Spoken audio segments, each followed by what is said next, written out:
Why do VTuber companies fall? I have to answer this in two parts because the reason why a small startup corpo falls is different from why a big established company would fall. Small companies first. Plenty of scandals to point to. I don't really think those need to be explained in depth. Other YouTube channels have that covered. Instead, let's talk about managers. No one ever seems to talk about how hard it is to recruit and train people to do the behind the scenes work at a VTuber company. A good manager needs years of well-developed soft skills to keep their assigned talent from being overwhelmed with busy work. Being overwhelmed leads to burnout and everything that entails. And the best managers should also have a keen entertainer's sense. They should watch a talent's streams and can offer direct feedback on how to improve. Game choice, short form video ideas, collab opportunities. I actually think that my editor Akashi would be a top tier corporate manager because he does all that and more. And it's hard to find people that can do that. In the Western entertainment industry, talent managers like this get paid $90,000 to $100,000 salaries, at least. I'm guessing that in Vtuber Corpos, both big and small, talent managers are offered a third of that at best. What this means is that most, if not all of these managers are coming in with zero experience. They have to learn as they go in the most extreme sink or swim environment, and it should be to no surprise that they often end up sinking. A failure to nurture and support talent, which is the manager's job, is the #1 reason why a small up-and-coming VTuber agency fails. The VTuber makes the company, not the other way around. Aside from that, I think that a new VTuber company's success is a race against time to gain traction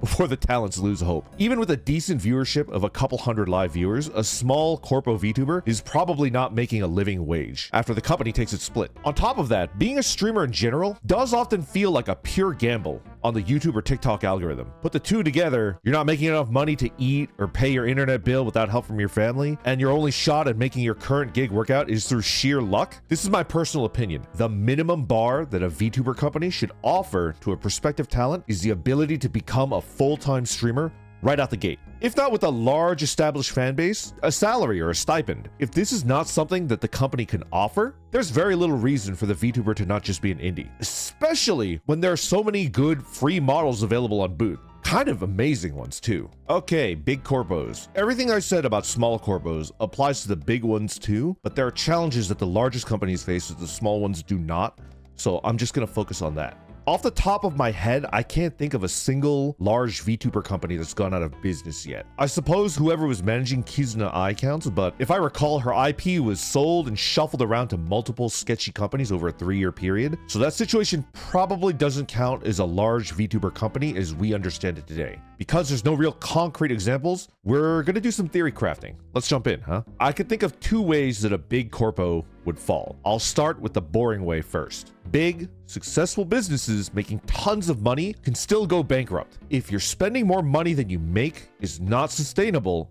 and it will end at some point if nothing changes. It happens all the time. The VTuber company could have a lot of full-time staff on payroll. They could be investing a lot of their money into expensive projects, stuff like that. Listen, it's good to invest money back into the company, to work on new projects that could pay off big.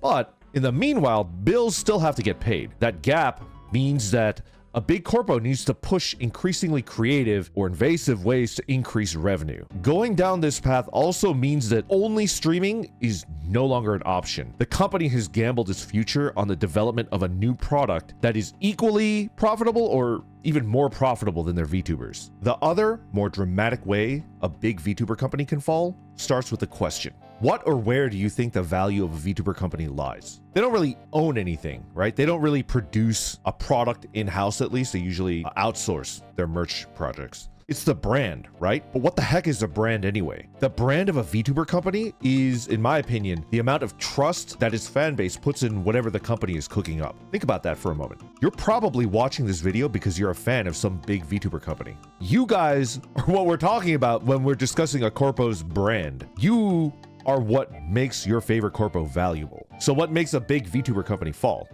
Simple. Ask yourself, what could my favorite VTuber company do to lose my trust and support? The thing that you thought of just now is one part of the answer to that big question. I have to tell you, I do not envy being the shot caller for these big VTuber companies. After a certain point, the fan base is so big that no matter what decision you make, someone is going to get pissed off and leave. In this situation, if the company makes a move that loses it 1 million fans, that move better have at least made it 1 million new fans. If it didn't do that, it was a bad decision and it weakened the company's brand. And if it gained no new fans, well, I would call that a disaster. I'm not sure where the tipping point is, but there are only a finite number of disasters that a corpo can take before its brand collapses. Without you guys, any company can and will fall. What do I know? I'm just an office orc.